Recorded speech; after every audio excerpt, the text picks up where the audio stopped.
बच्चों इससे आगे का अब भावार्थ हम जानते हैं। वह पुलकनी वह पुलकनी वह उठी मिलनी वह आदर की बात वह पठवनी गोपाल की कछु न जाने जात। अब इस प्रकार से उनके विदाई का समय अब आता है। अब वो अपने घर वापस जाने के लिए तैयार होते हैं सुदामा जी। तो वह सोचते हैं कि श्री कृष्ण ने पुलकित होकर के वो मुझसे मिले, वह मुझे गले भी मिले, उन्होंने मेरा बहुत आदर सत्कार भी किया है।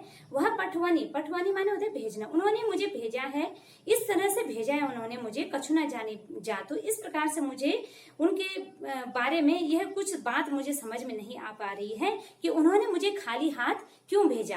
क्योंकि उन्होंने तो मुझे खुश होकर के वो मिले, उन्होंने मुझे गले लगाया, बहुत आदर सत्कार किया, लेकिन जब मैं वापस जा रहा हूँ तो उन्होंने तो मुझे कुछ भी नहीं दिया है जो सोच करके वो यहाँ पे आए थे, क्योंकि उनकी दशा बहुत दीनहीन थी।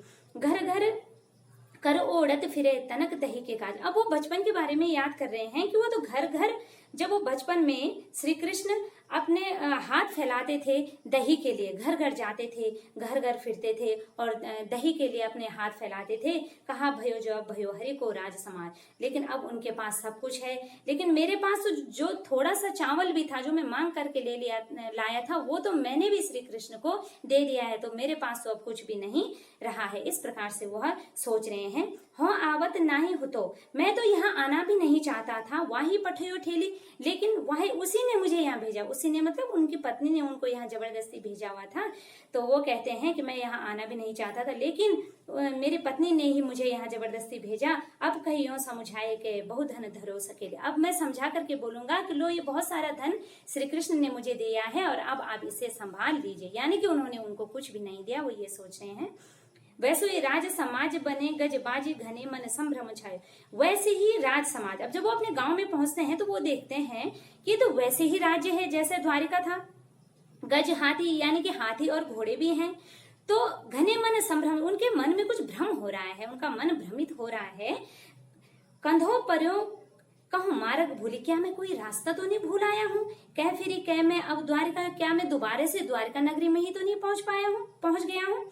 भवन बिलो की वो कोमन लोचत, भवन को देख करके, जो वहां पे भवन था, बड़े बड़े भवन है, उनको देख करके उनका मन लोचत मीन्स लालच से भर जाता है। सोचत ही सब गांव, तो यानी कि उनके मन में एक लालसा जागती है कि मैं भी इन भवनों को देखूं, ये तो बड़े सुंदर भवन हैं। सोचते ही सब गांव में जाए, तो यह सोचते ही मझाई मीन्स होता है बीच में, वह गांव के बीच में चले जाते हैं। पूछते पांडे फिरे सब सो पर झोपड़ी को कहूं खोज न पाए। वो सबसे पूछते हैं अपनी झोपड़ी के बारे में। जब वो अपने गांव में पहुंचते हैं तो सबसे पूछते हैं कि मेरी झोपड़ी कहाँ पे है। तो कोई भी उनकी झोपड़ी का पता नहीं बता पाता है, क्योंकि जहाँ पे उनकी झोपड़ी थी वहां पे तो बहुत भव्य महल बने हुए थे। क्या वह टूटी सी छानी हतो, कैसी वह एक टूटी सी छानी मीन्स होता है झोपड़ी, कैसी वह एक टूटी फूटी एक झोपड़ी थी। कहाँ कंचन के अब धाम सुहावत, और उसकी जगह में कहाँ अब स्वर्ण के भवन जो है वो सुशोभित हो रहे हैं। सुहावत मीन्स होता है सुशोभित होना। कै पग में पनही न हती, जिन पैरों में एक जूता तक नहीं होता था।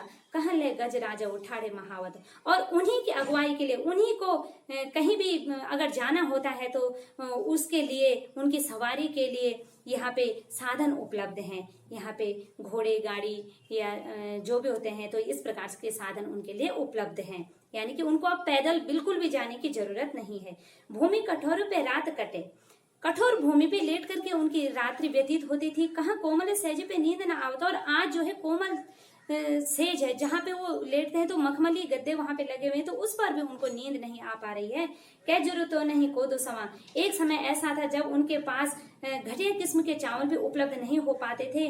प्रभु के प्रताप में दाख न भावत, और आज प्रभु के प्रताप से, प्रभु की कृपा दृष्टि से उनके दिन जो है वो बदल गए हैं, और आज उनके पास धन ऐश्वर्य सब कुछ है। तो बच्चों, इसमें श्री कृष्ण और सुदामा की मित्रता का वर्णन किया गया है कि किस प्रकार से वो मिलने आते हैं, और श्री कृष्ण उनकी अगुवाई में नंगे पैर दौड़ करके उनका स्वागत करते हैं, उनका आदर सत्कार करते हैं। और वापस जाने में सुदामा जी को लगता है कि मुझे कुछ नहीं दिया है, लेकिन श्री कृष्ण ने बिन बताए उन्होंने उनको 2 मुट्ठी चावल दिए थे, उसके बदले में उन्होंने 2 लोक की उनको राज्य दे दिया था, और उनको तमाम धन और ऐश्वर्य से उनको परिपूर्ण कर दिया था। तो बच्चों, इस कविता से हमें यही शिक्षा मिलती है कि सच्चा मित्र वही होता है जो विपत्ति में हमारा साथ देता है।